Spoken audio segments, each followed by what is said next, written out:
자, 그러면 총서사항에 대한 예를 가지고서 설명을 하도록 하겠습니다. 자, 여기가 표제면이고 여기는 판군기입니다. 여기서 본표제는 뭐가 될까요? 우리들의 일그러진 영웅의 본표제가 되겠죠. 그리고 이문열이 저자로서 책임 표시에 들어갈 것입니다. 그리고 아래에 있는 민음사가 발행처가 되겠죠. 그러면 요건 뭘까요? 오늘의 작가 총서, 요게 총서 사항이라는 얘기죠. 즉 오늘의 작가 총서라는 시리즈를 명을 가지고서 여러 책을 발행했습니다. 그래서 이 표시를 이 정보를 줌으로써 다른 총서들을 확인할 수 있는 기회를 주는 거죠. 즉 관계를 보여주는 내용이라고 볼 수 있겠습니다.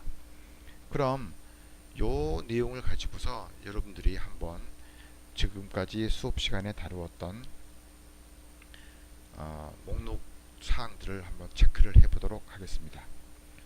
먼저 표제와 책임 표시에 대한 부분은 뭐가 있을까요?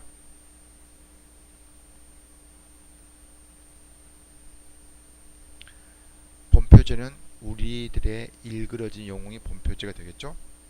다음에 책임 표시로서는 이문열.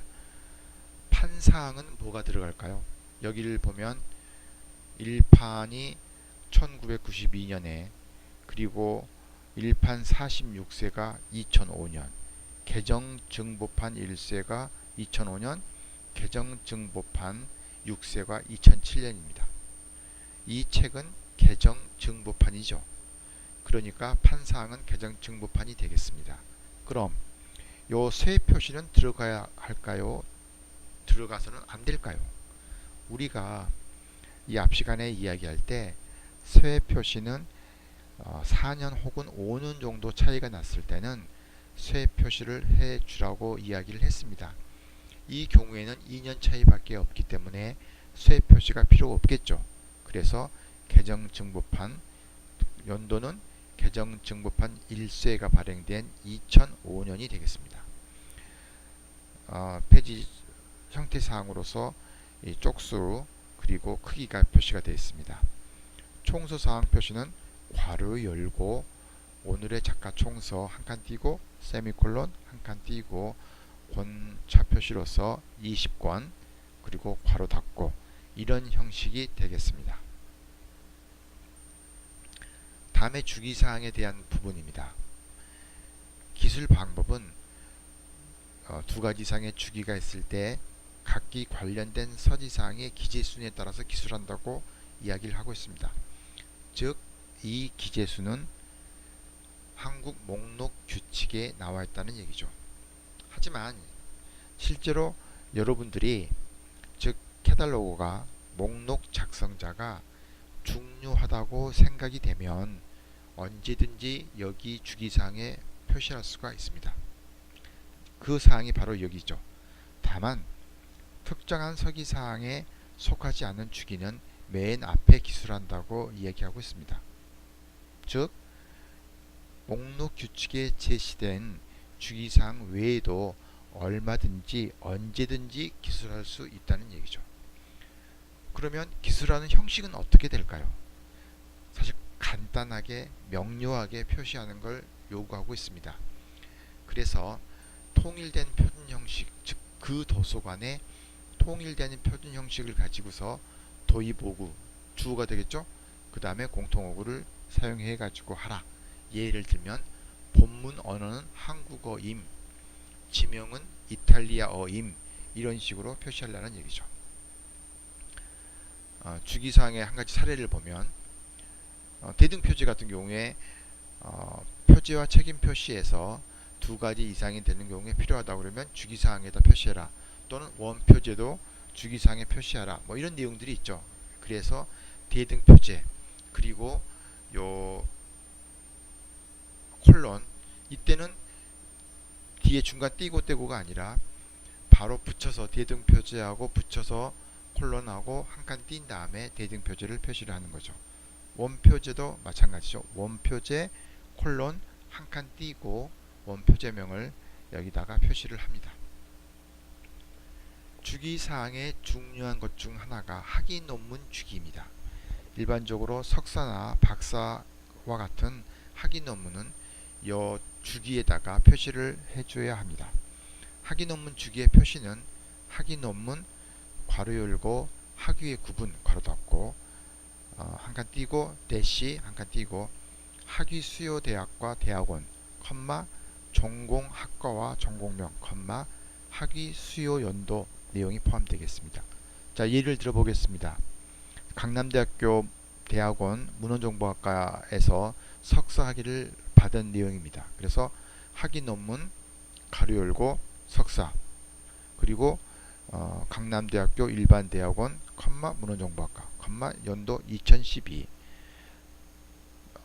외국에서 받은 학위 논문은 약간 다릅니다. 이건 학위 논문을 디시스라고 혹은 디저테이션이라고 얘기를 하는데 여기서는 디시스라고 표현을 하고 괄호 열고 박사 표시인 PhD를 표시를 하고 학위 수요 대학인 University of Wisconsin Madison이 되고 전공 학과는 College of Library and Information Studies 연도는 1995년이 되겠습니다. 주기사항에서 중요한 것 중에 하나가 내용 주기입니다. 전집으로 우리가 목록을 했을 때 각 낙권에 대한 내용이라든가 혹은 한 권에 여러 단편들이 포함되어 있는 경우에 이 내용 주기를 할 수가 있습니다. 즉 내용이 중요하다고 판단이 되는 경우에 그 표시를 한다는 거죠. 이 같은 경우는 전집인 사례입니다. 그래서 1권인 경우에 본표제가 생명연습, 저자가 김승옥, 두 번째는 권 2는 개밥바라기별, 저자는 황석영 이런 식으로 표시가 들어갑니다. 마지막으로 표준 번호와 입수 조건 사항입니다. 표준 번호는 우리가 이 ISBN International Standard Book Number가 되겠죠. 그래서 우리나라에서도 국립중앙도서관에서 표준 번호를 부여하고 있습니다. 표시할 때는 ISBN 978-89-8431-8981-4 이런 식으로 표시가 됩니다. 즉 책 뒷면에 ISBN으로 표시가 된 후에 이 번호가 있는 그대로 기재를 합니다. 자세한 내용은 수업 시간에 이야기하도록 하겠지만 여기서 89는 우리나라를 지칭하고 8431은 출판사를 지칭하며 898은 그 책의 1년 순위입니다. 그러니까 이 출판사에서 벌써 898번째 책이 만들어졌다는 얘기죠. 뒤에 4는 임의로 포함되는 그 번호가 되겠습니다. 그 다음에 입수 조건 표시로서 이건 가격이라든가 혹은 비매품 이런 내용들이 포함됩니다. 표준 번호 다음에 한 칸 띄고 콜론 한 칸 띄고 표시를 합니다. 이 W는 원 우리나라 돈 원에 대한 표시죠. 그 다음에 13,500원입니다. 자, 여기서 약간 특이한 점이 보이지 않습니까? 일반적으로 우리 책에 보면은 13,500으로 표시되어 있을 것입니다. 그렇지만 목록 규칙에서는 13500으로 컴마를 포함하지 않고 표시를 하도록 하고 있습니다. 자, 오늘은 여기까지입니다. 수업 시간에 여러분 만나도록 하겠습니다. 수고했습니다.